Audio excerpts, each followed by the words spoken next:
দৃশ্যমান অদৃশ্যমান বৈষ্ণব মণ্ডলী এবং আমার ভক্তিমতী মাতৃমণ্ডলীয়া প্রত্যেকের শ্রী চরণ কমলে জানাই অগণিত দণ্ডবোধ প্রণতি এবং গৌর প্রীতি ও শুভেচ্ছা। 84 নরক কুণ্ড খালি করে থাকবে। আরেক ভাই বলছে, আরে কি বলছিস? 84 নরক কুণ্ড কিছু খালি করে থাকবে না। বর্ণ চরণাম ভুজ মকরন্দ লিহ ভজে ইয়েষাম প্রসাদ মাত্রেণ পামর অপ্যমর ভবে। ঘুরে বেড়ায় যেই জায়গাতে পুষ্প নেই সেই জায়গাতে ভ্রমর বা মৌমাছি কখনোই যায় না, কোথাও যায় না। ভক্তের বৈশিষ্ট্য আজকে আমরা কথা বলছিলাম সন্ধ্যায়। যিনি ভক্ত তার বৈশিষ্ট্য কি? তার প্রথম এবং প্রধান বৈশিষ্ট্য হচ্ছে ভগবানের কথা ব্যতীত আর কথা যা প্রয়োজনে লাগবে না, আসবে না, সেই কথা ভক্ত কখনো বলবেও না, শুনবেও না। আরেকটা বৈশিষ্ট্য, এই তো ভগবানের কথা হবে। সাধু কাকে বলে? কেন উনি সাধু হয়েছেন? সাধু নামটা তার সাথে কেন গেল? যার যে যোগ্যতা নাই তাকে তো সেটা বলা যাবে না। আপনি যদি ভিখারি হন আপনাকে রাজা বলা যাবে? এটা কি আপনাকে অপমান করা হয় না? তো যে ব্যক্তি ভগবানের ভজনে প্রবৃত্ত হয়নি, যে ব্যক্তি ভগবানের ভজন করে না, ভগবানের কথা শ্রবণ কীর্তন করে না, আন কথা শ্রবণ কীর্তন করে, সে সাধু বা ভক্ত কি করে হয়? তাকে তো সাধু ভক্ত বলা যাবে না। ভিখারিকে রাজা যেমন বলা যাবে না, তেমনি তাকেও ভক্ত বলা যাবে না। এখানে শব্দটা দেখুন, মধুলোভী ভক্তদের ভজনা করি। এই কথাটা কাল লেখা,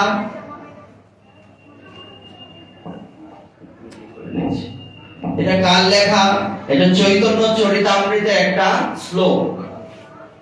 এটা কৃষ্ণদাস কবিরাজ গোস্বামী পাদ উনি লিখছেন যে সেই ভক্তদের আমি ভজনা করি যেই ভক্তরা ভগবানের চরণের মধু পান করার জন্য সবসময় লালায়িত থাকে। তাহলে আমরা যদি ভক্ত হতে চাই, আমাদের প্রথম লক্ষ্য থাকবে না যেখানে ভগবানের সাথে রিলেটেড কিছু থাকবে না ওখানে আমরা যাব না। যেখানে গেলে আমার ভক্তি নষ্ট হবে সেই জায়গায় আমি যাব না। যেখানে গেলে আমার হৃদয় থেকে ভগবানের চিন্তন চলে যাবে, জাগতিক চিন্তন চলে আসবে, ওখানে যাব না। এটাই তো ভক্তের বৈশিষ্ট্য হবে। লুব্ধ ভ্রমর যেন চকর চন্দ্রিকা তেন প্রতিব্রতা জনের যেন পতি অন্যত্র না চলে মন যেন দরিদ্রের ধন, এই মতো প্রেম ভক্তি রীতি। সবকিছুর একটা নিয়ম আছে। আপনার এখানে বেশিরভাগ তো ব্যবসায়ী, ব্যবসায় প্রতিষ্ঠান চালানোর একটা নিয়ম আছে না? নিয়মের বাইরে চললে কি হবে দাদা? নিয়মের বাইরে চললে ব্যবসা লাঠে উঠবে না, লাভ তো হবেই না, মূলধন খেয়ে ফেলবেন। তেমনি ভক্তির একটা রীতি আছে, নিয়ম আছে। তো ভক্তির রীতির মধ্যে বলছে লুব্ধ ভ্রমর যেন। লুব্ধ ভ্রমর যেটা বললাম, পুষ্পের মধু ব্যতীত আর কিছু খায় না। তো ভক্ত ভগবানের প্রসাদ ছাড়া আর কিছু খায় না। ভক্তের বৈশিষ্ট্য বলছে না। ভ্রমরের একমাত্র খাবার কিন্তু মধু, তেমনি ভক্তের একমাত্র খাবার হচ্ছে প্রসাদ। আর কিছু খেলে সে ভক্তের লিস্টে তার নাম নাই। সে নামধারী ভক্ত হতে পারে। লোকেরা এমনিতে মানে ব্যবহারিক কোন নিয়ম বশত বলতে পারে যে ভক্ত, কিন্তু লিস্টে নাম নাই।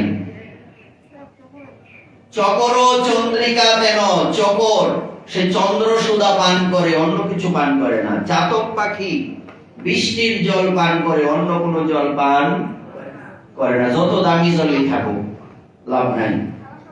প্রতিব্রতা জনের জলপতি, প্রতিব্রতা রমণী নিজের স্বামী ব্যতীত পর পুরুষের দিকে তাকাবে না। তাকাবে কি? যদি তাকায় তাকে পতিব্রতা বলা যাবে না, কুলটা বলা হবে। অন্যত্র না চলে মন, অন্য কোথাও মন যায় না, যেন দরিদ্রের ধন। দরিদ্র ব্যক্তির ধনের প্রতি কেমন লালসা? ধনী ব্যক্তি তার তো টাকা পয়সা আছে, তার লোভ আছে, কিন্তু দরিদ্র ব্যক্তির মতো ওই রকম উনার অ্যাঙ্গেল থেকে যে লালসা, যে লোভ, এটা কিন্তু ধনী ব্যক্তির নাই। ধনী ব্যক্তির বলছে এখানে তিনটা দোষ থাকে। একটা হচ্ছে ধন নিজেই একটা দোষ, আর একটা হচ্ছে ধনের আকাঙ্ক্ষা, এটাও একটা দোষ। কেন? ধনের আকাঙ্ক্ষা এটা আমাকে কি করবে? আমাকে দিয়ে পাপ করাবে। কিন্তু যতটুকু আমার জীবনে প্রয়োজন ততটুকু যদি আমি গ্রহণ করি, আমার কিন্তু পাপ হবে না। তো এখানে দরিদ্র ব্যক্তির ধনের প্রতি লালসা কিন্তু তীব্র। সে ঘুমিয়ে ঘুমিয়ে দেখে যে টাকা কোথায় পাওয়া যাবে। এই জন্য বলছে যেন দরিদ্রের ধন। এই মতো প্রেম ভক্তি রীতি, টাকার পিছনে যেভাবে ছুটে বেড়াও, এমনি ভগবানের দিকে ছুটে বেড়াতে হবে। দৃষ্টান্ত দিচ্ছেন এইসব বলি। আমাদের নিরপেক্ষের দৃষ্টান্তে বলা হচ্ছে কিসের মতো? বলছে পদ্মের মতো। পদ্মের জন্ম কোথায়? বলছে কাদায়। থাকে কোথায়? জলের উপরে। দৃষ্টি কোথায়? সূর্যের দিকে। এখানে একটা প্রবাদ তৈরি হয়ে গেছে, জন্ম হোক যথাতথা, কর্ম হোক। এটার দৃষ্টান্ত হচ্ছে পদ্ম। জন্ম কোথায়? কাদায়। গোড়াটা কোথায় থাকে? জলের তলায়, কাদার ভেতরে, পদ্মের নাল। আর বাস করে কোথায়? জলের উপরে। দৃষ্টি কোথায়? কাদাতেও নয়, জলের মধ্যেও নয়, সূর্যের দিকে। তেমনি ভক্ত যেখানেই জন্মগ্রহণ করুক না কেন, তার দৃষ্টি থাকবে ভগবান রূপী সূর্যের দিকে।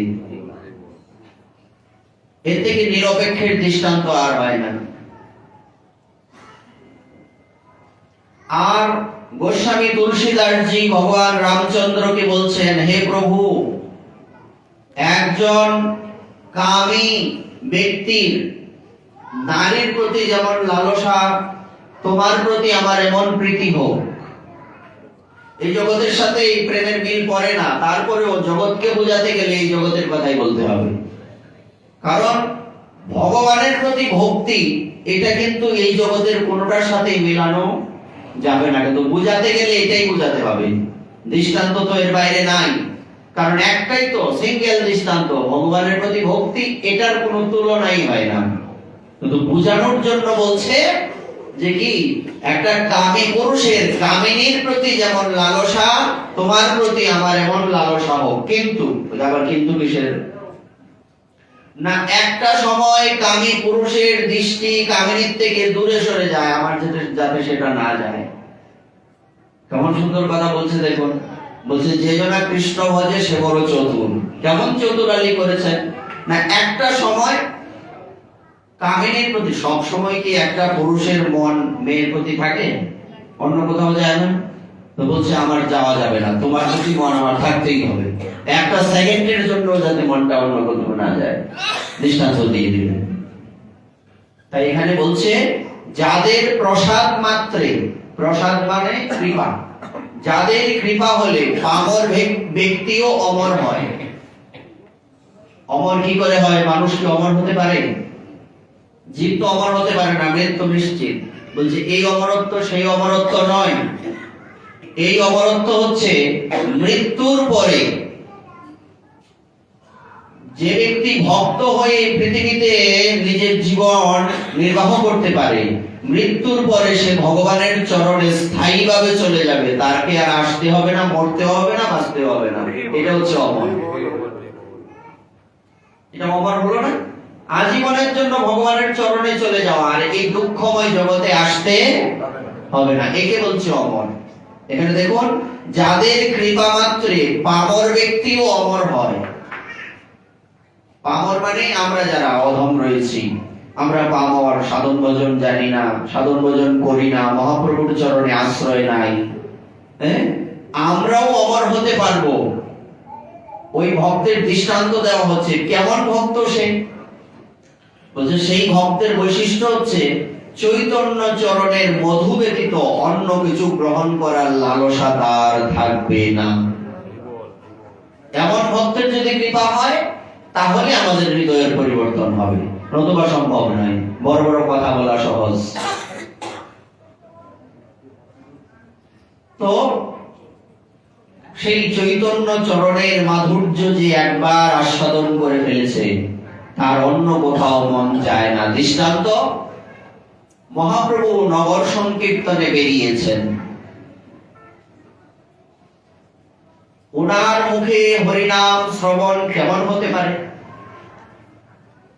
কোন এই জগতের একজন শিল্পী ভালো গাইতে পারে, কীর্তন করতে পারে, তার মুখের থেকে হরিনাম শ্রবণে যে আনন্দ হয়, ভগবানের মুখের থেকে শ্রবণে কেমন আনন্দ হবে? এটা কি বলে শেষ করা যাবে? এটা বললে, বলছে একটা কথা বলে যে আমি যে কোনো ভাষা এখানে প্রয়োগ করলে কোনো লাভ নাই, যত বলা হবে কম বলা হবে। যেমন যখন আরতি করা হয়, ভালি গোরা চাঁদের আরতি বনি, বলছিলাম এখানে প্রসঙ্গক্রমে বলা হয়েছে, একটা জায়গায় বলছে আবার রাধারানীর আরতিতে বলা হচ্ছে যে না, আরতি এমন সুন্দর করা হচ্ছে যেখানে সেই আরতি দর্শন করে আমি, বলছে বলিহারি যাই, একটা শব্দ কিন্তু উচ্চারণ করে, বলিহারি। বলিহারি মানে বলতে বলতে হারিয়ে গেছে, মানে কথা বলার ভাষা হারিয়ে গেছে। বলিহারি, বলতে বলতে আমি হেরে গিয়েছি, আর বলতে পারছি না। তো ভগবানের মুখে হরিনাম শুনতে শুনতে এক মাতাজি, উনি গৃহস্থালীর কর্ম করছেন, উনি লাউ ভেবে নিজের ছেলেকে কেটে রান্না করে ফেলেছেন। চিন্তা করুন তো বিষয়টা, লাউ মনে করে নিজের ছেলেকেই কেটে দিয়েছেন, রান্নাও করে ফেলেছেন। স্বামী ঘরে এসছেন, চতুর্দিকে রক্ত, সর্বনাশ, কি দুর্ঘটনা হলো। এসে দেখলেন সর্বনাশ হয়েছে। ছেলে কোথায়? ধাক্কা দিতে দেয়, তোমার কি হয়েছে? সে নিস্তব্ধ প্রেমে, সে এখনো পর্যন্ত ভগবানের ভাবে আছেন। অনেকক্ষণ ধাক্কা দেওয়ার পর, হ্যাঁ কি হয়েছে, তুমি কি করেছো, ছেলে কোথায়? এইবার সম্বিত ফিরেছে। কি একটা অবস্থা! এবার মায়ের কি অবস্থা, আর বাবার কি অবস্থা! এখান থেকে তখন এই দম্পতি, তারা সন্তানকে নিয়ে, সন্তান কোথায় পাবে, ওই হাঁড়িটাকে নিয়ে মহাপ্রভুর কাছে গেলেন। প্রভু, তোমার মুখে হরিনাম শুনে আজকে আমাদের এই দুর্গতি, এবার বলো আমাদের প্রাপ্তি কি? মহাপ্রভু বললেন, যেই নামে তার মৃত্যু হয়েছে সেই নামেই তার আবার পুনর্জন্ম হবে। বলছি কিভাবে? মহাপ্রভু কি করলেন, হাড়িটাকে মাঝখানে রেখে ভক্তদের নিয়ে এটাকে পরিক্রমা করতে করতে হরিনাম করতে লাগলেন। হঠাৎ করে হাড়ির থেকে বাচ্চার কান্নার আওয়াজ আসছে। এটা কি বলবেন আপনারা? একে বলে তন্ময়তা। ভগবানের কীর্তন শুনতে শুনতে শুনতে শুনতে নিজে হারিয়ে গেছে ভগবানের উপর, ভগবানের নামের মধ্যে হারিয়ে গেছে, রূপের মধ্যে হারিয়ে গেছে, গুণের মধ্যে হারিয়ে গেছে, লীলার মধ্যে হারিয়ে গেছে। তেমনি নিজেদের ভুলে গিয়ে ভগবানের চরণকে সার করতে হবে, তবে হচ্ছে সে প্রকৃত ভক্ত। তা এখানে কি বলছে? যাদের কৃপা মাত্রে পামর ব্যক্তিও অমর হয়, ওই ব্যক্তিদের কথা বলা হয়েছে। সেই চৈতন্য চরণপত্রের মধুলোভী ভক্তদের আমি ভজনা করি। তো কারা নরকে যাবে?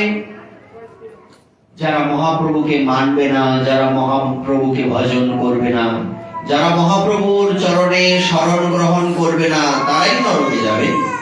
ওখান থেকে মুক্তির দ্বিতীয় কোনো রাস্তা নেই। সুতরাং 84 নরক কুণ্ড খালি করে থাকবে না। আচ্ছা, গৌর নিষ্ঠার প্রমাণ দেওয়া হচ্ছে কিরকম? আমরা জানি অদ্বৈত প্রভুর এক পুত্রের নাম হচ্ছে অচ্যুতানন্দ, জ্যেষ্ঠ পুত্র। অচ্যুতানন্দের বয়স তখন সবেমাত্র 4 বৎসর। এক সন্ন্যাসী অদ্বৈত প্রভুকে এসে জিজ্ঞাসা করছেন, আচার্য, আচ্ছা একটা কথা বলুন, ঈশ্বরপুরী মহাপ্রভুর কে হন? আমরা জানি তো সবাই ঈশ্বরপুরী মহাপ্রভুর কে হন? ঈশ্বরপুরী আমরা কেউ জানি না। ঈশ্বরপুরী মহাপ্রভুর গুরুদেব। এবার অদ্বৈত প্রভু বললেন, ঈশ্বর প্রভু ঈশ্বরপুরী মহাপ্রভুর গুরুদেব। তখন এই কথা শুনে 4 বৎসরের বালক অচ্যুতানন্দ বলছে, পিতাশ্রী আপনি এটা কি বলছেন? বিষয়টা মন দিয়ে শুনতে হবে যে আপনি এটা কি বলছেন। আরে মহাপ্রভু হচ্ছেন চরাচর গুরু, গুরুরও গুরু। উনার আবার কে গুরু হবেন? উনি আমার কার শিষ্য হবেন? আপনার থেকে আমরা শিখবো। কি উল্টো পাল্টা শিক্ষা দিচ্ছেন আপনি আমাদের? বয়সটা কত? বিষয়টা একবার ভাবেন তো, মাথায় কি ঢুকেছে? কালকে আমরা বলেছিলাম যে কাটা গাছের গোড়ায় জল দিলে ওই গাছ থেকে আমের আশা করা যায় না। আম গাছের গোড়ায় জল দিলে সেই গাছ থেকে আমের আশা করা যায়। অদ্বৈত প্রভুর পুত্র এমন করবে, এটা তো আশ্চর্য নয়। অদ্বৈত প্রভু কি সাক্ষাৎ ঈশ্বর, তাই নয় কি? তো ওনার 4 বছরের পুত্র এটা বললো, আশ্চর্য কিছু নয়। অদ্বৈত প্রভু বলছেন, তাহলে তুমি কি বলো? বলছে, না, মহাপ্রভু হচ্ছেন সকলের গুরু, সকলের ভগবান, ওনার আবার কিসের গুরু? অদ্বৈত প্রভু তখন বলেছিলেন, অচ্যুতানন্দ তুমি ঠিক কথা বলেছ, মহাপ্রভুর গুরু কেউ নেই। এটা তো ব্যবহারিক দৃষ্টিকোণ।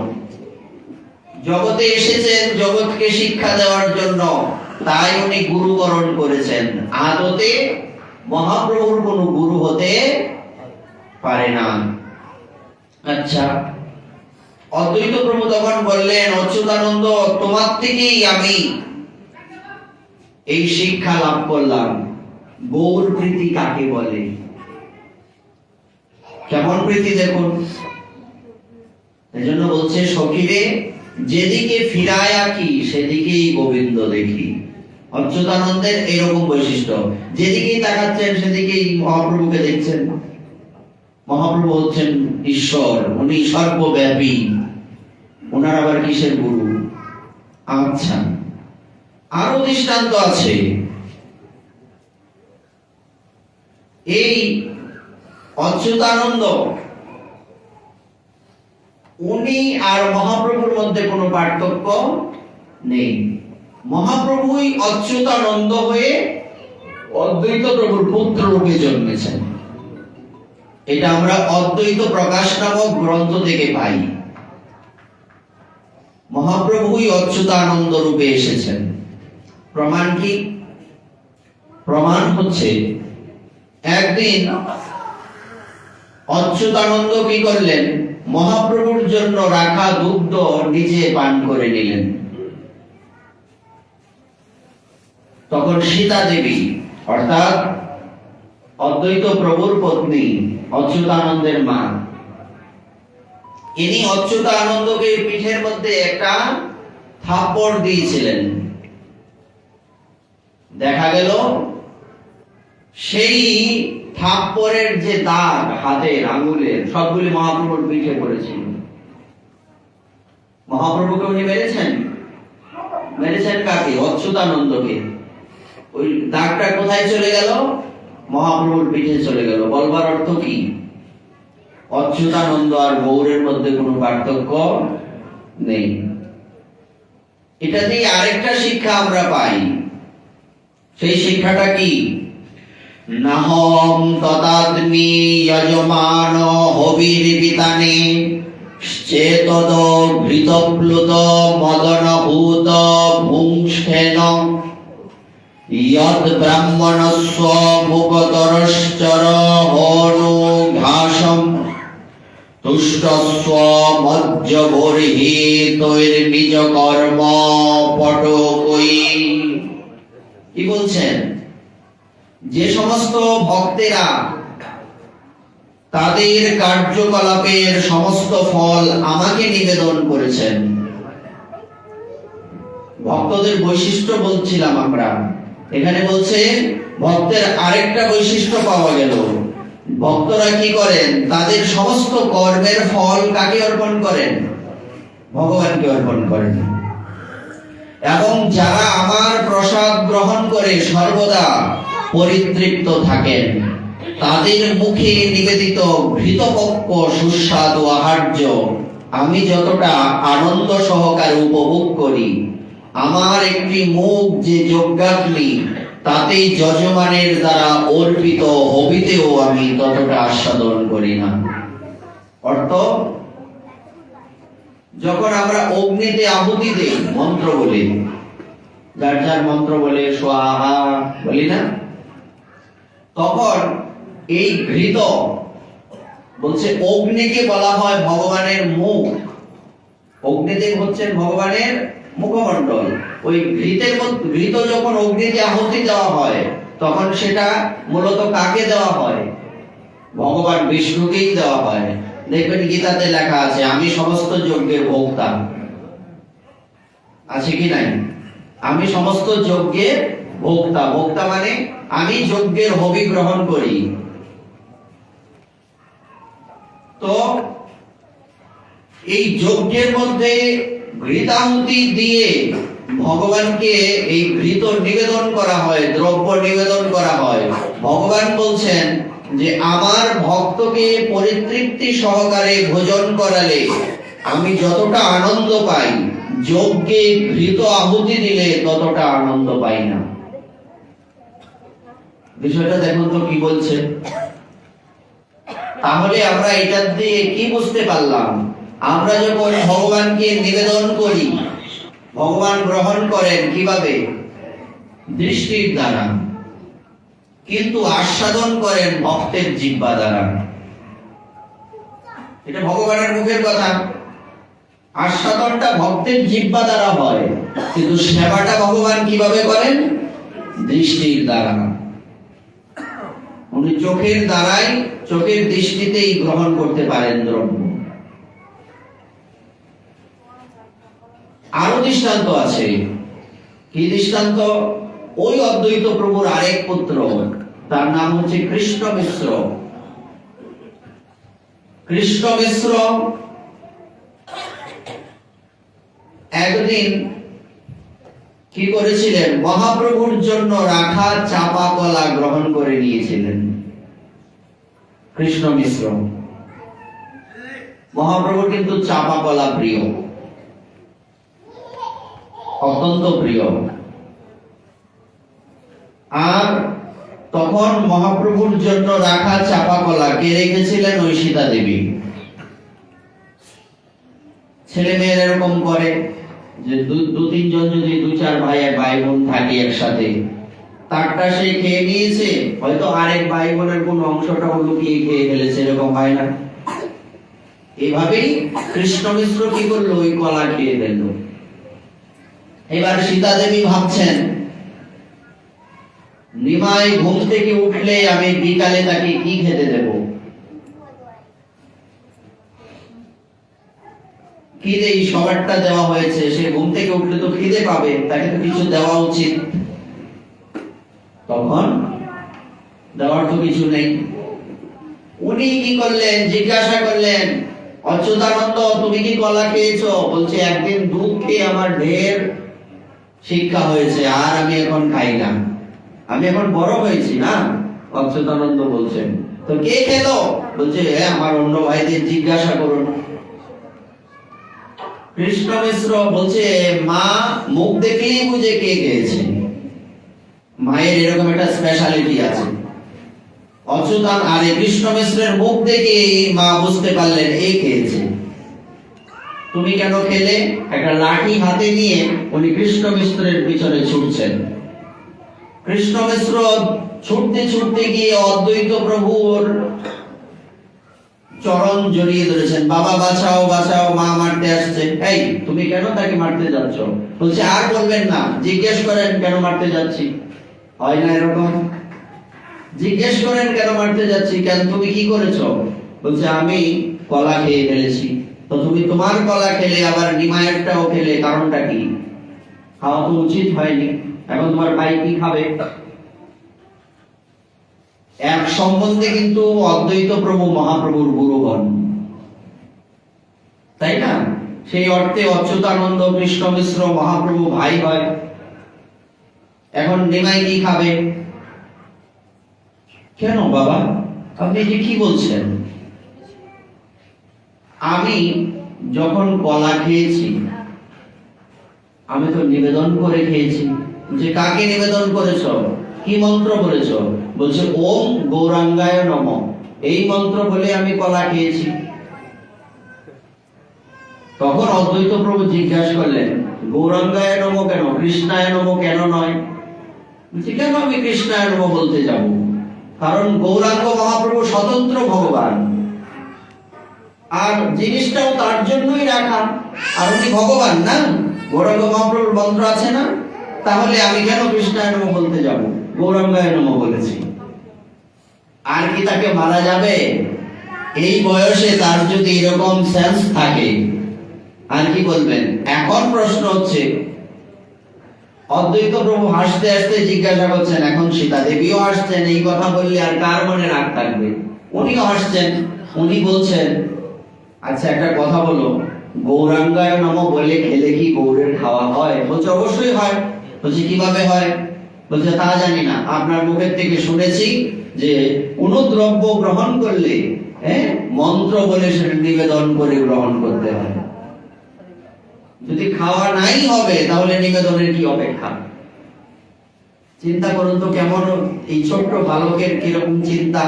নিবেদন করলাম মানে ভগবানের সেবা হয়ে গেছে। এখন তাকে ছেড়ে দেওয়া হয়েছে, ওনারা চলে গেলেন। অদ্বৈত প্রভু আশ্চর্য হলেন, কেমন কথা বলছে দেখো। এটা হচ্ছে গৌর নামের নিষ্ঠা। কৃষ্ণায় নমঃ বলে নিবেদন করেননি, গৌরাঙ্গায় নমঃ বলে নিবেদন করেছেন। তারপর মহাপ্রভু ঘুম থেকে উঠলেন, সীতা দেবীর মন খারাপ। মা তোমার মন খারাপ কেন? বলছে আর বলবি না, তোর জন্য রাখা কলা কৃষ্ণ মিশ্র খেয়ে ফেলেছে, এখন তোকে কি খেতে দেই? বলছে মা আমার পেট তো ভরা, আমার তো খিদে নাই। বলছে কেন? বলছে জানো কে জানি স্বপ্নে আমাকে চাপা কলা খাওয়াইলো। জিজ্ঞেস করছো স্বপ্নে খেলে কি পেট ভরে? তখন মহাপ্রভু বললেন স্বপ্নে খেলেও পেট ভরে। বলছে কিভাবে? মহাপ্রভু একটা ঢেকুর দিলেন, চাপা কলার গন্ধে পুরো ঘরটা ভর্তি হয়ে গেছে। খেলো কে? কৃষ্ণ মিশ্র। পেট ভরলো কার? এই শ্লোকটার দৃষ্টান্ত পাওয়া গেছে। এই শ্লোকটা কিন্তু ভাগবতের শ্লোক। এটা কে বলছিলেন? ভগবান বৈকুণ্ঠনাথ মানে বিষ্ণু ভগবান এই কথাটা বলছিলেন। কাদেরকে উদ্দেশ্য করে? আপনারা সবাই জানেন, যখন এই বৈকুণ্ঠের যে দারোয়ান জয় আর বিজয়, তারা সাধুদেরকে ঢুকতে দেননি। মানে আছে না চারজন সাধু, সনকাদি কুমারগণ, ব্রহ্মার 4 পুত্র, আজীবন যাদের বয়স 5 বছর, বয়স বাড়ে না, বয়সে সবার বড়, সবার বড়, কিন্তু ওনারা সবার প্রথমে ব্রহ্মাজি ওনাদের সৃষ্টি করেছেন, কিন্তু বয়সে এমনি দেখতে কিরকম সবার ছোট। ওনাদের গায়ে পোশাক নাই, ছোট বালক কি না, তাদেরকে ঢুকতে দেওয়া হয়নি। তখন সেখানে সেই সাধুগণ অভিশাপ দিয়েছিলেন জয় বিজয়কে, এই ইতিহাস আমাদের সকলেরই জানা। সেখানে ভগবান বৈকুণ্ঠনাথ এসেছেন, এসে কি বলছেন? এসে বলছেন আপনারা যা করেছেন ভালোই করেছেন, কারণ এরা আমার ব্রাহ্মণ ভক্তি বুঝতে পারেনি, ভক্তদেরকে আমি কতটুকু ভালোবাসি এরা জানে না, এটা না জেনে আপনাদের অবজ্ঞা করেছে, তাদের জন্য শাস্তি কম হয়েছে। কি অভিশাপ দেওয়া হয়েছিল? তোমরা অসুর রূপে পৃথিবীতে তোমাদের যেতে হবে। এই জন্য কি বললেন যে না, যথার্থ হয়েছে, এবং এরা আমার ভক্তিটা জানে না, আমি ভক্তদের কতটুকু ভালোবাসি। এই ধরনের সাধুগণ যখন নিজেরা কিছু গ্রহণ করেন, এই শ্লোকটা তখন বলেছিলেন, এই সনকাদি কুমারগণের মতো সাধুগণ যখন ঘৃত মিশ্রিত অন্ন গ্রহণ করেন বা কোনো দ্রব্য গ্রহণ করেন, তখন সেই দ্রব্য আস্বাদন করে আমি যতটা আনন্দ পাই, যজ্ঞে আহুতি দিলেও তত আনন্দ। এই হচ্ছে এই শ্লোকটা। তারপর দৃষ্টান্তও পেলাম, সিদ্ধান্তও জানলাম। সুতরাং ভগবানের সেবার থেকে ভক্তের সেবা কি বড় হলো কিনা? এখন প্রশ্ন হচ্ছে, ভগবানের সেবার থেকে ভক্ত সেবা যদি বড় হয়, তাহলে আমি ভগবানের সেবা না দিয়ে ভক্তকে সেবা দিয়ে দেব, হবে না? আপনাদের কি মনে হয় হবে না? হবে কিভাবে? কারণ যে ভক্ত সে তো ভগবানকে দিয়েই খাচ্ছে, ওই যে গৌরাঙ্গায় নমঃ বলেই তো খেয়েছি।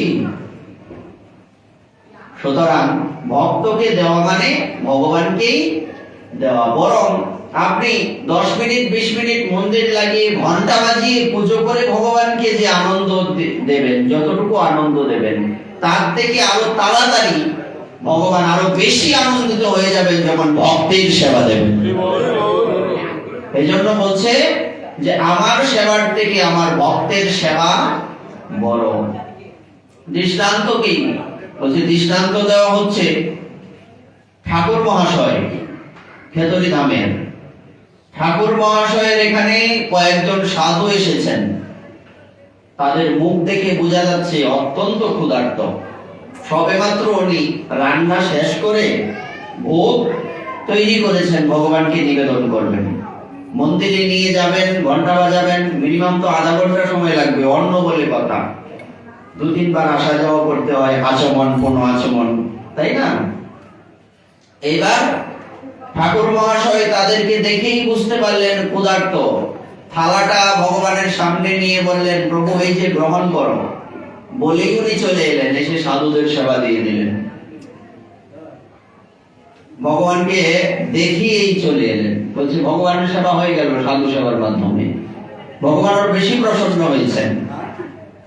সুতরাং যখন ভক্ত আমার এখানে চলে আসবেন, তখন ভগবানের সেবাটা এত ঘটা করে দেওয়ার অপেক্ষা নেই। আমরা এমনটা করি কিরকম?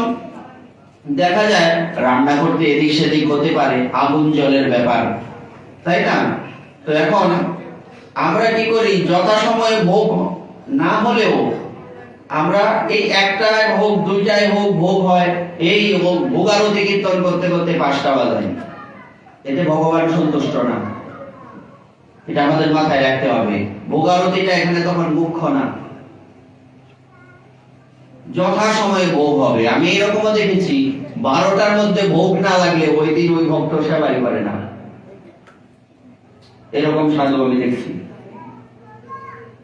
বলবার অর্থ হচ্ছে কতগুলি দ্রব্য ভগবানের জন্য আপনি রান্না করলেন এটা দেখার বিষয় নয়, সময় মতো ভোগ দিতে হবে। সবকিছুর একটা সময় আছে না, মধ্যাহ্নকালীন ভোগ যদি বিকালে দেন তাইলে হবে? এই জন্য আমাদের টার্গেট থাকতে হবে একটার মধ্যে যাতে ভোগ বিশ্রাম হয়ে যায়। আপনি কীর্তন শুরু করবেন, সমস্যা নাই, 11টা থেকে কীর্তন শুরু করে দিন, 2 ঘন্টা যথেষ্ট না? এই জন্য বলছে সর্বপ্রথম আমাদের টাইম মেনটেন ঠিক থাকতে হবে, সময়টা ঠিক, সময় আনুবর্তিতা ঠিক থাকতে হবে। অসময়ে হাই হাই, অসময়ে কিছুই হবে না। ভগবান তখন বিশ্রামের সময়, আপনি ওখানে ঘন্টা বাজলাম 3 ঘন্টা, লাভ কি? ওই সময় কি করবেন? এদিক সেদিক যদি হয়, হতেই পারে, এমন না যে 1টার মধ্যে 12টার মধ্যে ভোগ না হইলে হবে না, মাঝে মধ্যে এরকম হইতেই পারে। কিন্তু ওই সময় ভোগ আরতির দরকার নাই বেশি, হরিনাম দিয়ে ভোগ আরতি করেন, হরিনাম দিয়ে ভোগ আরতি হয়ে গেল, আরতি হয়ে গেল, যত তাড়াতাড়ি সম্ভব সেবা দিয়ে দিন। আমি এরকম অনেক জায়গায় দেখেছি, ভক্তরা বলছে না দূর এত দেরি হচ্ছে, অনেকে চলেই যান। তো সেবাটা তো মূলত ভক্তদের উদ্দেশ্যে, তাই না? এটা আমাদের মাথায় রাখতে হবে। তারপর কি হলো? এটার দ্বারা আমরা কি বুঝতে পারলাম? না, গৌর নিষ্ঠা আমাদের জীবনের সবচেয়ে বেশি প্রয়োজন আগে। কেন? যদি মহাপ্রভু না আসতেন তাহলে আমরা কিন্তু ভাগবত চিনতে পারতাম না, আমরা রাধা রানীকেও জানতে পারতাম না। ওনার কৃপাতে আমরা পেয়েছি, এবং উনি নিজ মুখে বলেছেন, আমার থেকে আমার ভক্তের সেবা বড়। তাই সর্বাগ্রে যাতে আমরা ভক্তদের সেবার দিকে একটু গুরুত্ব দিই, তাইলেই হবে। হ্যাঁ, এরপর এখানে দৃষ্টান্ত দেওয়া হচ্ছে, মহাপ্রভু উনি কার দেওয়া দ্রব্য গ্রহণ করেন।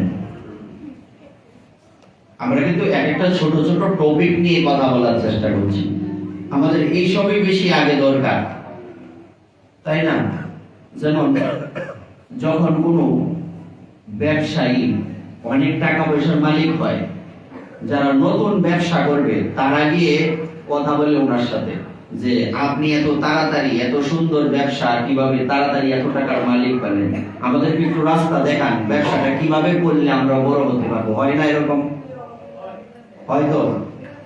কিন্তু দুর্ভাগ্যের বিষয়, ভক্তিপথে আমাদের এইরকম লালসাই নাই। যারা ভগবানের শুদ্ধ ভক্ত তাদেরকে কি আমরা বলি না যে কি করলে ভগবানকে তাড়াতাড়ি সন্তুষ্ট করা যায়, আমার ভক্তি কি করে উন্নত হবে? এটা কি আমাদের বলা উচিত না? আমরা বলি না বলেই আমরা পিছিয়ে থাকি। এবার ভগবান অর্থাৎ মহাপ্রভু কার হাতে সেবা করেন? কেমন ভক্তের হাতে? এটার দৃষ্টান্ত স্বরূপ বলা হয়েছে, না ভগবান লক্ষপতির গৃহে ভোজন করেন। লক্ষপতি বলতে যিনি প্রতিদিন লক্ষমালা জপ করেন, তার হাতে ভগবান সেবা করেন।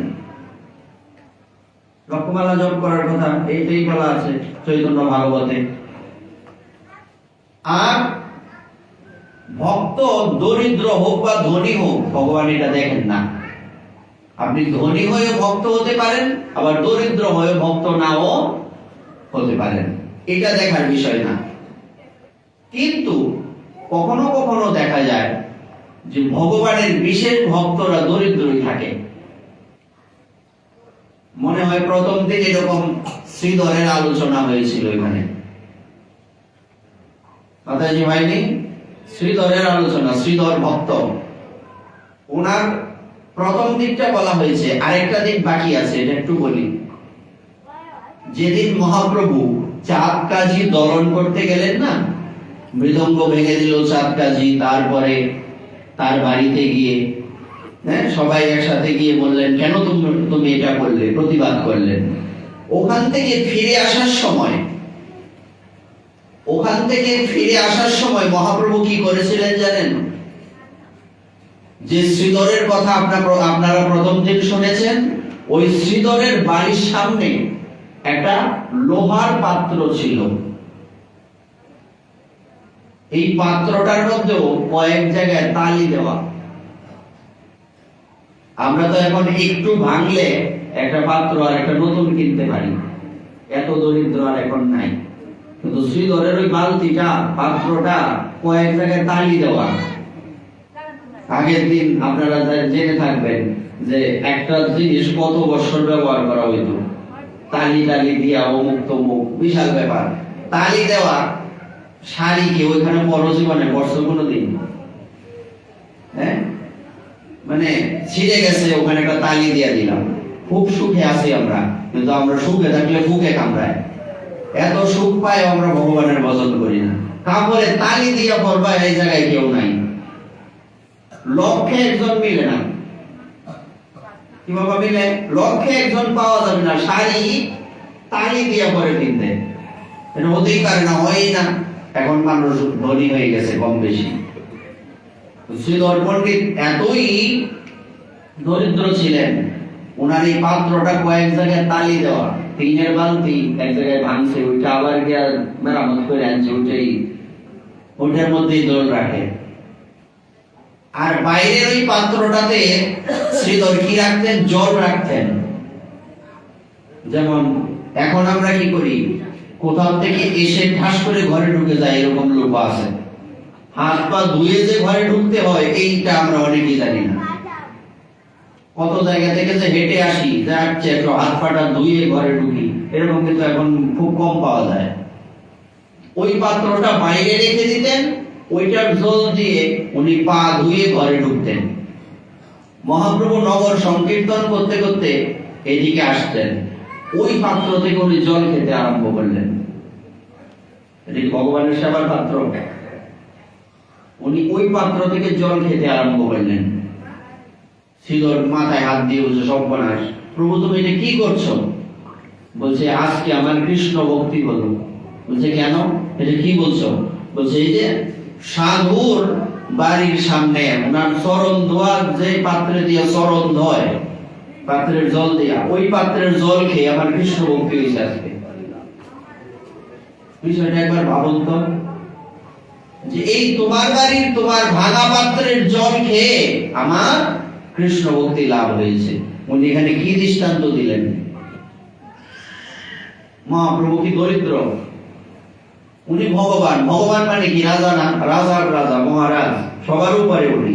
উনি ভক্তের বাড়ি সামনে যে পাত্রের জল ওই ভক্তও খায় না, সে দরিদ্র। হাত পা ধোয় যে পাত্র দিয়া, এই পাত্রের জল খেয়ে বলছেন, আজকে আমার কৃষ্ণ ভক্তি হলো। কার কার বাড়ির দ্রব্য গ্রহণ করেন? এই শ্রীধরের দ্রব্যই তো মহাপ্রভু কেড়ে নিয়েছিলেন। কি কেড়ে নিয়েছিলেন না? মুসা, তারপরে লাউ, থোর, কলার ফুল, এসব বিক্রি করতেন উনি। অথচ আরো অনেক ব্যক্তি আছেন যারা ধনাঢ্য, তাদের মহাপ্রভুর প্রতি ভক্তি নাই বলে মহাপ্রভু তাদের ঘরে তো যেতেন না। তাহলে আমরা কি বুঝলাম? মহাপ্রভু কার হাতে সেবা করেন? যার হৃদয়ে প্রেম ভক্তি রয়েছে, যাদের হৃদয়ের মধ্যে কোনো কুটিনাটি নেই, জিলাপির ব্যাস নেই, হৃদয়টা সরল, গঙ্গা জলের মতো সরল। কবিরা দিল ऐसा चाहिए जैसा निर्मल गंगा की नीर, হরি পিছে পিছে ফিরে কহত কবির কবির। বলছে হৃদয়টা এমন হতে হবে যেন নির্মল গঙ্গা জলের মতো। তাহলে হরির পিছনে তোমাকে ছুটতে হবে না, হরি তোমার পিছনে ছুটবে। তো হৃদয়টাকে আগে সরল করতে হবে, আর বৈরাগ্য দেখাতে হবে, বৈরাগ্য থাকতে হবে ভেতরে। যে আমাদের গুরুদেব সবসময় বলতেন, বৈরাগ্যই ভাগ্য। আমরা ভাগ্য কি মনে করি? কয়েকতলা বিল্ডিং, ছেলে মেয়ে থাকে বিদেশে পড়াশোনা করে, অনেক টাকার মালিক, সুস্থ শরীর, সবই আছে, ভালো স্ত্রী, ভালো সন্তান, এটা হচ্ছে ভাগ্য। বলছে এটা দুর্ভাগ্য। বলছে কেন? কারণ এটা তোমাকে ভগবানের থেকে দূরেও নিয়ে যেতে পারে। এটা দুর্ভাগ্য। সৌভাগ্য কি?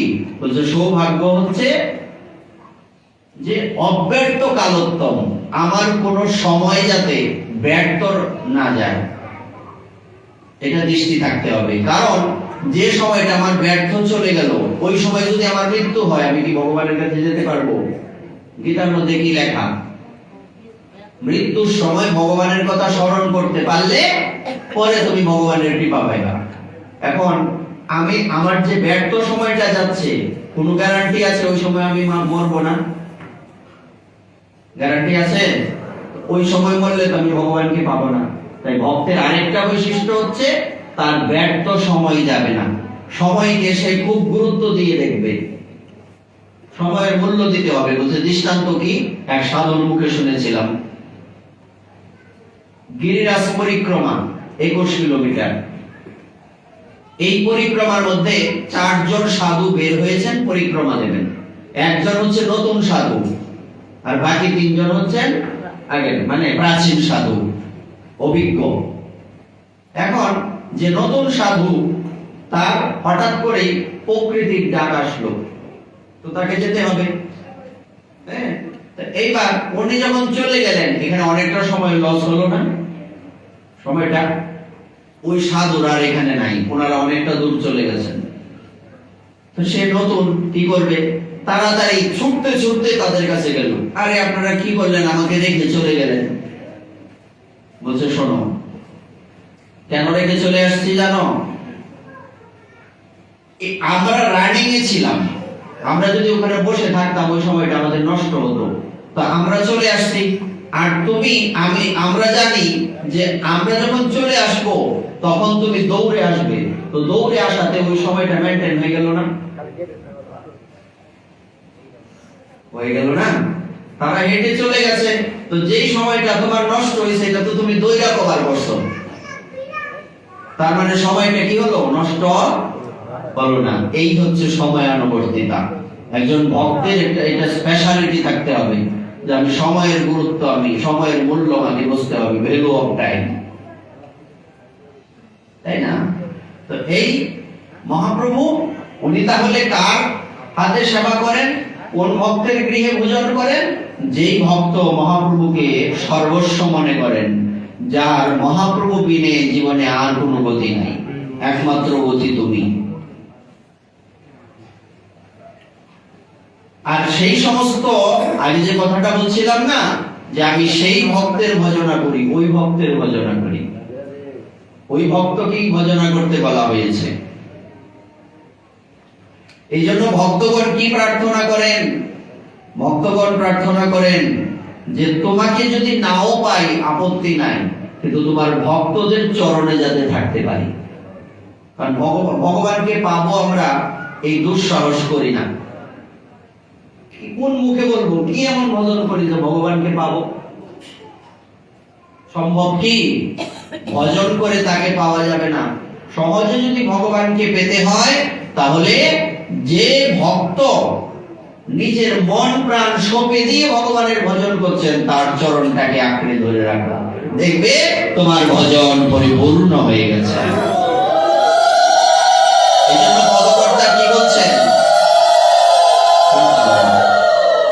কৃষ্ণ সে তোমার, কৃষ্ণ দিতে পারো, তোমার শক্তি আছে।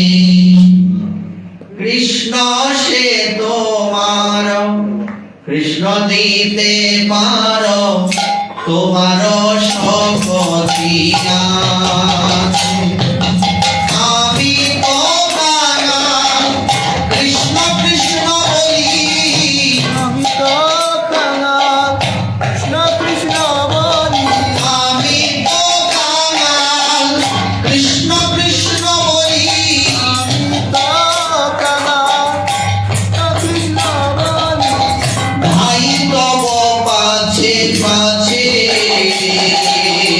ভাই তব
বলছে যে তোমাকে পাই আর না পাই, তোমার ভক্তের চরণ যাতে আঁকড়ে ধরে রাখতে পারি। কিসের মতো?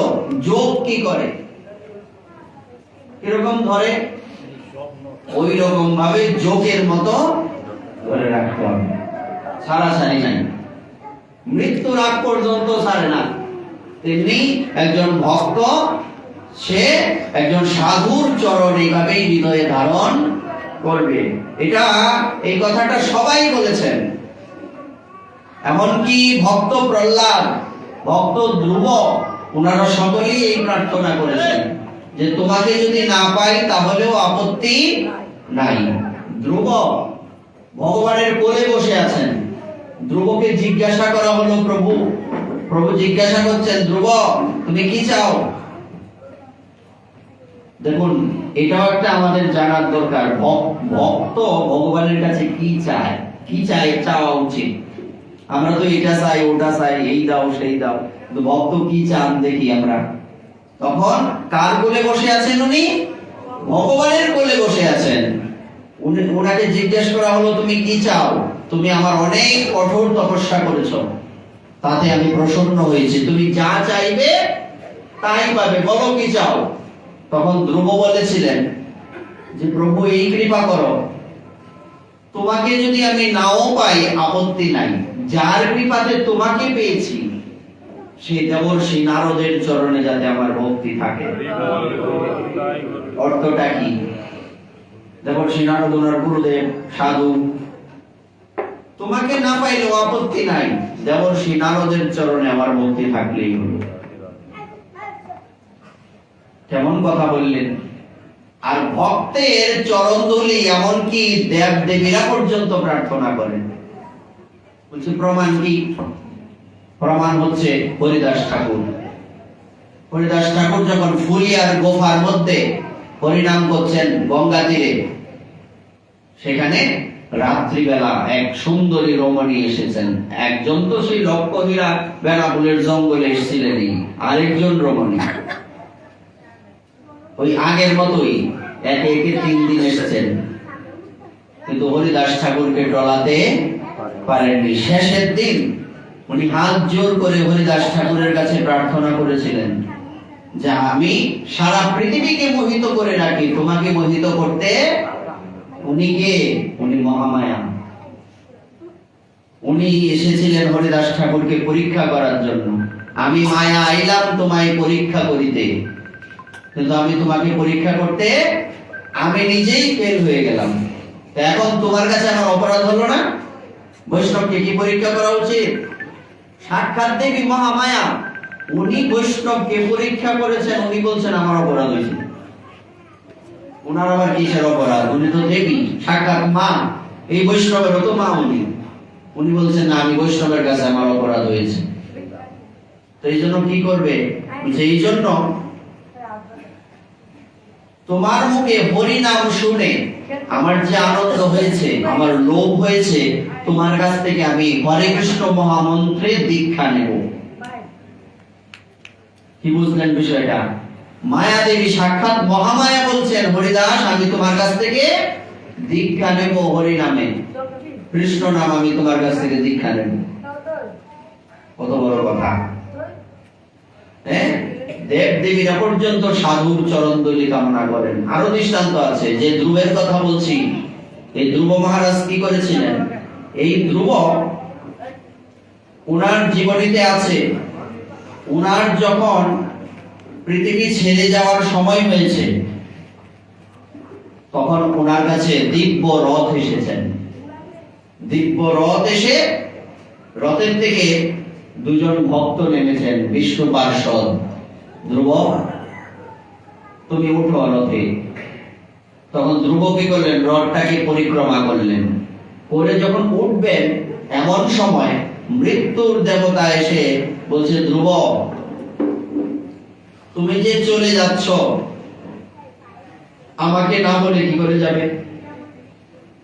এই পৃথিবীতে যার জন্ম হয়েছে সে কি মৃত্যুবরণ না করে পৃথিবী থেকে যেতে পারে? তো তুমি কি করে যাবে? বলছে তাহলে আমার মৃত্যু হোক, আমি তো মৃত্যুর জন্য প্রস্তুত। আমরা কিন্তু আজকের মূল তাৎপর্য হচ্ছে গৌর নিষ্ঠা আর হচ্ছে ভক্তের লক্ষণ বা বৈশিষ্ট্য। ভক্তের আরেকটা লক্ষণ হচ্ছে সে মৃত্যুর জন্য সবসময় প্রস্তুত। এটা একটা বিশেষ লক্ষণ যে আমার এখন মৃত্যু হইলে এখনই হোক, সমস্যা নেই, আমি খুশি। কারণ ভক্তের তো কোনো ব্যক্তিগত চাওয়া থাকে না যে আমাকে ভগবান কৃপা করে যা দিলেন তাতে আমি সন্তুষ্ট। আমার যদি এখন মৃত্যু হয় আমি আস্তে আস্তে মৃত্যুবরণ করব, যে কোনো সময়। এটা হচ্ছে ভক্তের বৈশিষ্ট্য। বলছে হ্যাঁ আমার মৃত্যু হোক, আমি তো অপেক্ষায় আছি। বলছে না ধ্রুব, ভগবান তোমাকে বর দিয়েছিলেন। কি বর? না তুমি সশরীরে ধ্রুবলোকে চলে যাবে, এই শরীর নিয়ে চলে যাবে, তোমার মৃত্যু হবে না। তখন ধ্রুব মহারাজ বলছেন তাহলে আমার কি করা উচিত? বলছে ধ্রুব, এই সংসারের নিয়ম ঠিক থাকো আর আমার প্রতি একটু কৃপা হোক। বলছে কিরকম? তুমি যখন রথে উঠবে তখন আমার কাঁধের উপর পা দিয়ে রথে উঠো, এতে আমি ভক্তের চরণ ধুলি দ্বারা আমার জীবনটাকে সিদ্ধ করতে পারবো। চিন্তা করো, মৃত্যুর দেবতাকে মহাদেব, মহাকালকে মহাদেব না, উনি বলছেন তুমি আমার কাঁধের উপরে চরণ রেখে রথের উপরে উঠো। এমনি তো সিঁড়ি বেয়ে তো রথে উঠতে হবে, সিঁড়ি না, আমার কাঁধটাকেই তুমি সিঁড়ি বানিয়ে ফেলো। কত বড় কামনা দেখুন। হ্যাঁ, এই জন্য আমাদের লক্ষ্য কি থাকবে? যেখানে মহাদেব, যেখানে স্বয়ং মা পার্বতী, আরো কত কত কত দেব দেবী, তাদের তো কথা বলা বাহুল্য। কেন? সমস্ত সবার মধ্যে প্রধান কে? মহাদেব। সবার মধ্যে প্রধান কে? দেবী পার্বতী, মহাদেবী। ওনারা যদি এরকম ভাবে প্রার্থনা করেন ভক্তদের চরণ ধুলি, আচ্ছা ইনাদের কথাও বাদ দিলাম, ভগবান স্বয়ং ভক্তদের চরণ ধুলি কামনা করছেন, করছেন কিনা? এই জন্য যদি ভগবানকে পেতে হয় তাহলে ভক্তের প্রতি তোমার যেমন ভালোবাসা, ভগবান তেমনি তোমাকে ভালোবাসবেন, ভালোবাসা ফিরিয়ে দেবেন। এটা হচ্ছে মদ্দা কথা। তার বহু রকমের প্রমাণ আমরা শাস্ত্র থেকে পাই। কি বলেননি এই কথা? প্রহ্লাদ মহারাজ কি বলেছেন? ওনার পিতাকে বলেছিলেন, পিতাশ্রী যতদিন পর্যন্ত সাধুদের চরণ ধুলি দ্বারা মস্তক অভিষিক্ত না হচ্ছে ততদিন পর্যন্ত ভগবানের কৃপা পাওয়া যাবে না। উনি কি করে ভক্ত হয়েছিলেন? প্রহ্লাদ মহারাজ কি করে ভক্ত হয়েছিলেন? সাধু কৃপাতে ভক্ত হয়েছিলেন। যখন ওনার মাতা কয়াদু দেবীকে দেবরাজেন্দ্র তুলে নিয়ে গিয়েছিলেন, কেন না একটা অসুর আরেকটা অসুরের জন্ম দিচ্ছে, তো যখন সেই অসুরটার জন্ম হবে তাকে মেরে তারপর ওই মেয়েকে আবার তার বাড়িতে পৌঁছে দেওয়া হবে। স্বর্গে একটা রুমের মধ্যে আটকে রেখেছেন। দেবর্ষি নারদ বলছেন স্বর্গ তো সুখের জায়গা, এখানে আবার কান্নাকাটি কিসের? মেয়ে ছেলে কান্না করে। উনি জিজ্ঞেস করলেন যে দেবরাজ এটা কি ব্যাপার? এইরকম ঘটনা তো আমি আজকের আগে শুনিনি, স্বর্গে কোনো মেয়ের কান্নার আওয়াজ। তখন উনি বললেন এই ব্যাপার, একটা অসুর আর একটা অসুর জন্ম দিতে চলেছে, তো তুমি কি করে জানো সে অসুর হবে? বলছে ওই যে সূত্রা গাছে আম হয় না, বলছে কখনো কখনো গোবরে পদ্ম ফুল ফুটে, এটা তুমি জানো? বলছে হ জানি। তো তাহলে এমনও তো হইতে পারে সে ভক্ত হবে। তখন বল তাহলে কি তাকে মারার দরকার আছে? বলছে একদমই দরকার নাই, আমি কেন যাই তার মারতে? এবার আপনি বুঝেন কি করবেন। বলছে আমি যদি তার ভক্ত বানাই, বলছে তাতে তো আমরা সবাই খুশি, তাই না? তা আপনি নিয়ে যান। দেবরাজ ইন্দ্রের থেকে মাতা কয়াদু দেবীকে সেই দেবর্ষি নারদ ওনার আশ্রমে নিয়ে গেলেন। নিয়ে গিয়ে প্রতিদিন ভাগবত শ্রবণ করান, প্রতিদিন প্রসাদ পান। প্রসাদ পাচ্ছেন ভগবানের ভোগ দিয়ে দিয়ে, প্রতিদিন প্রসাদ, প্রতিদিন ভাগবত, প্রতিদিন ভাগবত। তো ভাগবতের মুখে ভাগবত শ্রবণ। দেবর্ষি নারদ কি ভাগবত না? তো দেবর্ষি নারদ উনার মুখের থেকে ভাগবত শ্রবণ করে, উনার দ্বারা নিবেদিত প্রসাদ আস্বাদন করে প্রহ্লাদ মহারাজ শুদ্ধ ভক্তি পরিণত হয়ে গিয়েছিলেন। এই প্রহ্লাদকে জিজ্ঞাসা করা হয়েছিল, প্রহ্লাদ, আমাদের এই এরিয়াতে কোন বিষ্ণু ভক্ত নেই, তুমি কি করে বিষ্ণু ভক্ত হইলা? দৈত্য রূপী সন্দর্পণে প্রহ্লাদ রূপী কাটা গাছ করতে আইল। অর্থাৎ অসুরদের কাছে অসুররা তো ভালো, তাই না? অসুরদের কাছে ভক্ত রইল খারাপ, এটাই তো বোঝা গেল। দৈত্যরা নাকি চন্দন গাছ আর প্রহ্লাদ হইল কাটা গাছ। বিষয়টা হাস্যকর না? বলছে তাদের জন্য এই কথা ঠিক, অসুরদের তো এরকমই সেন্স থাকবে। তখন খুব সুন্দর একটা কথা বলেছিলেন প্রহ্লাদ মহারাজ, যে পিতাশ্রী, চুম্বক যেমন লোহাকে অটোমেটিক আকর্ষণ করে, তেমনি ভগবানও আমাকে অটোমেটিক আকর্ষণ করে। দৈত্য বালকগণ জিজ্ঞাসা করেছিলেন, প্রহ্লাদ, আমরা তো কেউ বিষ্ণু ভক্ত না, তুমি কেমনে বিষ্ণু ভক্ত হইলা? তখন উনি ঘটনাটা বলেছিলেন যে দেবর্ষি নারদের কাছ থেকে এই ভাগবত শ্রবণ করে আজকে আমি এত বড় ভক্ত হয়েছি। আমার মা শ্রবণ করেছেন, তার মনে নাই, কিন্তু আমি মাতৃগর্ভে থেকে, মায়ের পেটে থেকে যা শুনছিলাম তার সব আমার মুখস্থ হয়ে গেছে। দেবর্ষি নারদের ইচ্ছাও তো এটাই ছিল। এই জন্য বলছে কৃষ্ণ কার সম্পত্তি? ভক্তের সম্পত্তি। সাধুর সম্পত্তি হচ্ছে কৃষ্ণ। যদি কৃষ্ণকে পেতে হয় তাহলে সাধুর কাছে গিয়ে প্রার্থনা করতে হবে। যেমন করে ভিক্ষা করতে গেলে কোন ব্যক্তির কাছে, ধনী ব্যক্তির কাছে গিয়ে প্রার্থনা করতে হয় যে আমাকে ভিক্ষা দান করুন, তেমনি বৈষ্ণবের কাছে এরকম ভিক্ষা প্রার্থনা করতে হবে। কৃষ্ণ হচ্ছে তোমার সম্পত্তি, তুমি যদি চাও তাহলে তুমি দিতে পারো। কৃষ্ণ যে তোমাদের ধন, তোমরা দিলে দিতে পারো। কৃষ্ণ তাদের সম্পত্তি যারা কৃষ্ণকে হৃদয়ের ধন হিসেবে স্বীকার করে নিয়েছেন। উনারা চাইলেই আমরা কৃষ্ণ পাবো, নতুবা সম্ভব নয়। তা আমাদের তাহলে কি করা উচিত? আমাদের এই জীবনটা সাধুদের চরণে সঁপে দেওয়া উচিত, যেটার জন্য আমরা প্রস্তুত নই। আমরা এটা কখনোই করি না। আমরা দীক্ষা অনেকেই নিছি, কিন্তু দীক্ষা নেই এরকম খুব কম আছে। ছোট ছেলে মেয়েরা হয়তো কয়েকজন আছে দীক্ষা নেন। অথচ আমাদের দীক্ষা নেওয়ার পরেও ভক্তির কোনো পরিবর্তন হয়েছে? কেন হয় না? কারণ দীক্ষা নেওয়াটা আমাদের কাছে একটা ফর্মালিটিস, নিতে হয় তাই নিছি। কিন্তু দীক্ষা নেওয়ার উদ্দেশ্য যে ভগবানের কৃপা লাভ করা, তার সেবা করা, তাকে পাওয়া, এটা আমাদের মাথায় নেই। এই জন্য আমরা পিছিয়ে আছি। আমরা পিছিয়ে থাকবো কেন? আমাদের সামনে এগিয়ে যেতে হবে, অগ্রসর হতে হবে। হ্যাঁ, ব্যাংক ব্যালেন্স যেমন ব্যাংকে বাড়তে থাকে, কমে না, তো ভক্তি ঠিক কমতে থাকে। আমরা উল্টা সব, ব্যাংকে টাকা কমে না বাড়ে? সবারই তো টাকা বাড়ে, টাকা কিন্তু কেউ কমে না, কিন্তু ভক্তি দিন দিন কমে। তাহলে আমাদের ব্যাংকে যেমন চক্রবৃদ্ধির হারে টাকা পয়সা বাড়ে, তেমনি আমাদের কি করতে হবে? ভক্তিটা ওই রকম বাড়াইতে হবে। ওইটা যদি বাড়াইতে চাই কি করতে হবে? যেমন অর্থ বাড়াতে গেলে ভালো করে বেশি বেশি পরিশ্রম করতে হবে, ব্যবসার পরিধি পরিসর বাড়াতে হবে।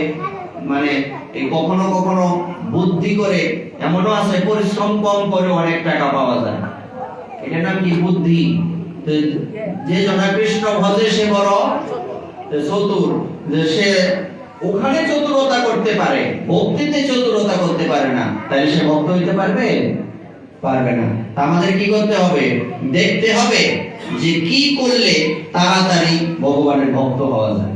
মহাপ্রভু এই কথা বলেছিলেন, ভক্ত পদরজ, ভক্ত পদজল, ভক্ত ভুক্ত অবশেষ, এই তিন সাধনের বল। তিনটা শক্তি যে ঠিকঠাক গ্রহণ করতে পারবে তার ভগবানের কৃপা তাড়াতাড়ি পাবে। ভক্ত পদরজ, ভক্তের চরণ ধুলি, এটা পাউলের টানাটানি না যেটা আমরা করি। মানে অতি ভক্তি, আমি যার চরণ ধুলি নেব সে যাতে জানতে, সবকিছুর একটা সূত্র আছে। সূত্র ছাড়া অঙ্ক করলে কি অঙ্ক মিলবে, ফল মিলবে না। তেমনি ভক্তের চরণ ধুলি নেওয়ার সূত্র হচ্ছে যার চরণ ধুলি নেব সে যাতে জানতে না পারে। বলছে প্রমাণটা কি? প্রমাণটা হচ্ছে আপনারা দেখবেন যখন পঞ্চতত্ত্ব বন্দনা করা হয় তখন সেখানে লেখা আছে কালিদাস ঝড় ঠাকুর জয় উদ্ধারণ দত্ত, আছে না? কালিদাস ঝড় ঠাকুর, হ্যাঁ, কালিদাস রায় উনি ছিলেন রঘুনাথ দাস গোস্বামীপাদের টাকা। আমরা কালকে রঘুনাথ দাস গোস্বামীপাদের কথা বলছিলাম না, ওনার কাকা হচ্ছেন কালিদাস রায়, জ্ঞাতি পুরাণ। ওনার সম্বন্ধে লেখা আছে কালিদাস রায় রঘুনাথের জ্ঞাতি খুরা, বৈষ্ণবের উচ্ছিষ্ট পাইতে পাইতে সে হইল পুরা। জীবনের প্রথম থেকে তার লক্ষ্য হচ্ছে বৈষ্ণবের উচ্ছিষ্ট গ্রহণ করা। তো উনি একবার কি করলেন, উনি ঝড় ঠাকুরের বাড়ি গেলেন। ঝড় ঠাকুরের বাড়ি যখন উনি গেলেন, যাওয়ার সময় কিছু আম নিয়ে গেলেন। এবার বৈষ্ণবের সাথে বৈষ্ণবের দেখা হয়েছে, বাড়িতে বসতে দিছে, যথামতি সেবা টেবা করছে। করার পর উনি কি করলেন, এই কালিদাস রায় ঝড় ঠাকুরের বাড়ি থেকে বের হয়ে একটা মোটা বৃক্ষের পিছনে লুকিয়ে দাঁড়িয়ে আছে। কেন? যতক্ষণ পর্যন্ত আমি আসছি কেন এখানে, ওনার উদ্দেশ্য হচ্ছে আমি আসছি কেন, ভক্তের উচ্ছিষ্ট সেবা করার জন্য। কি করে পাওয়া যাবে, উনি লুকিয়ে আছেন। তখন কি ঘটনা ঘটলো, ওই ঝড় ঠাকুর উনি এই আমগুলিকে তৈরি করে মানে আমানি করে ভগবানকে নিবেদন করলেন। করার পর এটা সেবা করছেন। সেবা করে বাড়ির সামনে একটা ছোট্ট মানে এরকম থাকে না, জল টল যায়, আমাদের ভাষায় বলে পাগার, এদিকে কি বলে, পাগারি কয়। আচ্ছা, তো এরকম নানান কিছু কিছু পাইলেই এরকম দিল দিয়ে পালাই এরকম। তো আমের আটি আর হচ্ছে ছিলকা চুল আর কি, ওইটা ওই ইয়ের মধ্যে ভাগারের মধ্যে উনি ফেলছেন। ওইটা বৃক্ষের পিছন থেকে দাঁড়ায়া কালিদাস রায় দেখতে পেলেন। যখন জড় ঠাকুর ঘরের মধ্যে চলে গেলেন, উনি ওই ঝাঁপ দিয়ে, ওই পুকুরটা কিন্তু জল নাই, স্বাভাবিক অবস্থায় এই বাড়ির সামনে এরকম জলের যে ফাগার, এইগুলিতে জল থাকে না, সব আবর্জনা থাকে, তাই না? ওখানে উনি ঝাঁপ দিয়ে পড়লেন। ওই কাদার ভেতর থেকে এই কি বলে আমের আটি আর সিল্কা এনে উঠে খাইতে লাগলেন। বৈষ্ণব আর আমরা কি করি, ওটা একটু দেলাই তাহলে থাললে টানাটানি করি। সব কিছুর বাবা সূত্র আছে, সূত্র ছাড়া ভক্তি হবে না। উনি তখন কি করলেন, এটা দেখে তো ওই জড় ঠাকুরের মাথায় হাত, উনি আগে বুঝতে পারছে যে সে এই কাজই করবে, এই জন্য সে মালাই দিচ্ছে একটা পাগারের মধ্যে। আর উনি থাকতে আর এটা উনি সেবা করেননি, এর অর্ধেকটা অংশ ওই সাধুকে উনি সেবা করে দিয়েছেন কালিদাস রায়কে, আর বাকিটা উনি সেবাই করবেন না, উনি গেলে পরে করবো। কেমন বুদ্ধি! এই জন্য বলছে যে সালাকের উপরে উনি সালাক। এইবারের ঘটনা উনি মাথায় হাত দিয়ে সব করার করছে। উনি কি করলেন, এবার উনি যেটা পাওয়ার জন্য আসছেন উনি চলে গেছেন। আর ওই ভক্ত কিন্তু সাধারণ ভক্ত নয়। উনি আর ওনার স্ত্রী কালিদাস রায়কে একটু এগিয়ে দিতে গেলেন, যে একটু আপনাকে এগিয়ে দিয়ে আসি। কতক্ষণ যাওয়ার পর কি করলেন, বলছে আপনি চলে যান, আমি যাই। বলছেন আর একটু এগিয়ে দিয়ে যাই, না না আর যেতে হবে না, আপনি যান, আপনার কষ্ট হচ্ছে, আমার অপরাধ হবে। এবার ওনারা স্বামী স্ত্রী যখন ঘরে চলে গেলেন, উনি কি করলেন, সুন্দর পোশাক পরে এসেছেন। জমিদারের সন্তান কিন্তু সে, রঘুনাথ দাস গোস্বামী তো জমিদার না, ওনার জ্ঞাতি পুরা মানে কি কম টেয়ার মালিক, মাধবদের ধনী রাখতে তো বেশি ধনী না। তৎকালীন সময় 20 লক্ষ টাকা বলছিলাম না, এই 550 বছর আগে 20 লক্ষ টাকা বার্ষিক আয়। এইবার উনি কি করলেন, গায়ের কাপড় টাপড় সুন্দর পোশাক পরে আসছে, বাবু মানুষ, সব কইলা ওখানে এই যে ওনারা স্বামী স্ত্রী যেখানে দাঁড়িয়েছিলেন ওই জায়গায় ঘোরাঘুরি দিতে লাগলেন। উনি যাওয়ার পর বলবার অর্থ হচ্ছে যাদের চরণ ধুলি নেব বা যাদের উচ্ছিষ্ট গ্রহণ করব তারা যাতে বুঝতে পরে, যদি বুঝতে পারে আর কি করা, কিন্তু টানাটানি আমরা করব না। আর কি দুইটা গেল, ভক্তের পদের ধুলি, আর ভক্তের চরণ ধোয়া জল, আর ভক্তের অবশিষ্ট ভক্ত অবশেষ। এই তিনটা হচ্ছে সাধনার বল। যেমন গাছের গোড়ায় সার দিলে কি হয়? পুষ্ট হয় না? তা আমাদের ভক্তিকে যদি আমরা পুষ্ট করতে চাই তাহলে এই তিনটা সারের কাজ করবে। ভক্তের চরণ ধুলি, ভক্তের চরণ ধৌত করা জল, আর ভক্তের অবশিষ্ট ভুক্ত অবশেষ। শ্রী গুরু নিতাই গৌর সীতানাথ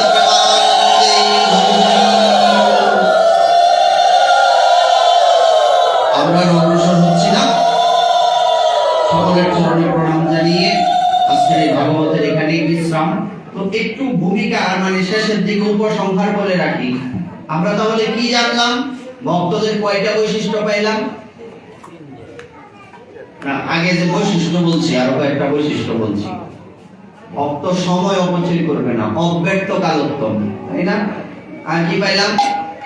তার মনটা ভ্রমরের মতো, ভ্রমর যেমন ফুলের মধু ছাড়া আর কিছু গ্রহণ করে না, ভক্ত ভগবানের প্রসাদ ছাড়া আর কিছু গ্রহণ করবে না। এরকম আমরা অনেকগুলি বৈশিষ্ট্য পেয়েছি। যদি আমরা ভক্ত হতে চাই এইগুলি আমাদের ফলো করতে হবে। সকলের চরণে প্রণাম। আগামীকালকে মনে হয় আমাদের জিতেন্দ্রীয় প্রভু পাঠ করবেন।